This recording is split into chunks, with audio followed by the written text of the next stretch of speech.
Carrot పాలు చేస్తున్నాను. ముందుగా పాలు కాగపెట్టుకోవాలి. 1.5 లీటర్. ఈ పక్క కొబ్బరిపప్పు, బాదం పప్పు కొద్దిగా సాగు కొంచెం బాయిల్ చేయాలి.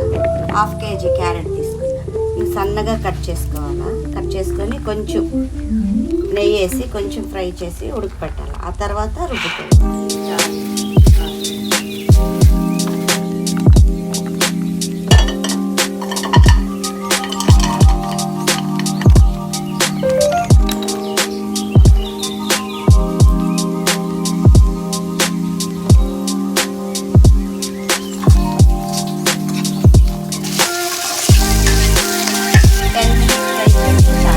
కొంచెం రంగు మారాక అవి కొంచెం మెత్తపడే, మనం మిక్సీ వేస్తాం కాబట్టి మెత్తపడేది. ఒక 2 గ్లాసులు నీళ్ళు పోసి మెత్తపడి మనం మిక్సీ వేస్తే బాగా ఫైన్ పేస్ట్ అవుతుంది. ఫ్రై చేశాక 2 గ్లాస్ చిన్న గ్లాస్ వాటర్ వేసి మనం ఉడికించిన గ్యాస్ బాదం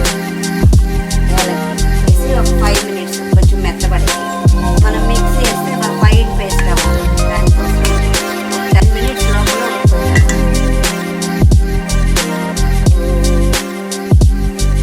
కలర్ వేసుకోవాలి. ఆప్షన్ అది, మీ ఇష్టం.